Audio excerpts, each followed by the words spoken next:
টি-20 বিশ্বকাপ শুরু হতে আর বেশি দেরি নেই। যুক্তরাষ্ট্র এবং ওয়েস্ট ইন্ডিজে এবারের বিশ্বকাপ হতে চলেছে।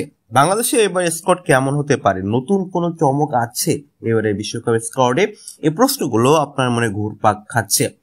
টি-20 বিশ্বকাপের জন্য অলরেডি বিসিবি যুক্তরাষ্ট্রের ভিসা করার উদ্দেশ্যে 30 জনের ভিসা অলরেডি শেষ করে ফেলেছে। এই 30 জন থেকে মোটামুটি 15 জনকে বিশ্বকাপের নাম ঘোষণা করা হবে এবং বাকি 4 জন স্ট্যান্ড বাই থাকবে। তবে সম্প্রতি নির্বাচক প্যানেলের যে প্রধান লিপু সাহেব তিনি বলেছেন কোনো বেশি পরীক্ষা নিরীক্ষা করতে চান না। এবারের এই দলটি মোটামুটি তারা দল রেডি করে ফেলেছে। তবে সম্প্রতি যে ধরনের তথ্য পাওয়া যায় সেখানে 14 জনের জায়গা মোটামুটি কনফার্ম, একটি জায়গা নিয়ে তারা সমস্যা বা একটু কনফিউশনে আসে। চলুন দেখে নেওয়া যাক কোন 14 জন মোটামুটি জায়গা কনফার্ম করে ফেলেছে এবারে বিশ্বকাপের জন্য। টি-20 বিশ্বকাপের এবারের বাংলাদেশের দলের ক্যাপ্টেন হিসেবে থাকছেন নাজমুল হোসেন শান্ত। পাশাপাশি তিনি অধিনায়ক সহ অনডাউন ব্যাটসম্যানের জায়গাটা পালন করবেন। ওপেনিং স্লটে লিটন কুমার দাস যদিও অফ ফর্মে রয়েছেন, তবে তার অভিজ্ঞতা এবং 129 প্লাস স্ট্রাইক রেটে ব্যাট করার অভিজ্ঞতার কারণে তাকে এবারে দলে সুযোগ দিচ্ছে, তার প্রতি ভরসা রাখছে নির্বাচক প্যানেল। এলকেডির পাশাপাশি তার ওপেনিং প্লেয়ার হিসেবে থাকতে পারেন সৌম্য সরকার, যিনি ওপেনিং এ বিধ্বংসী ব্যাটিং এর পাশাপাশি মিডিয়াম পেস বোলার করে থাকেন, যেটি এই যুক্তরাষ্ট্র এবং এই ওয়েস্ট ইন্ডিজের মিডিয়াম স্লো পেসারের কারণে সেখানে কাজে লাগতে পারে।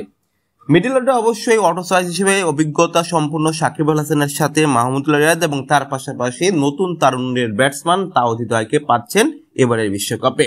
ফিনিশার রোলে অবশ্যই নতুন নাম নয়, অভিজ্ঞতা নয়, তবে পরিচয় পরীক্ষিত জাকের আলীকে সুযোগ পাচ্ছেন। অলরেডি বিপিএলে তিনি দারুণ পারফর্ম করেছেন, পাশাপাশি শ্রীলঙ্কার সিনে তিনি পরীক্ষায় উত্তীর্ণ হয়েছেন।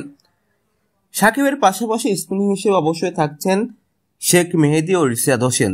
তাদের স্পিনিং অলরাউন্ডের পাশাপাশি পাওয়ার হিটিং এ বিশ্বকাপে যে কাজে লাগাতে পারে রিশাদ হোসেন অলরেডি তিনি প্রমাণ করে দিয়েছেন এবং রিশাদের লেগ স্পিন ভেলকিতে বাংলাদেশ দলে সুযোগ থাকতে পারে।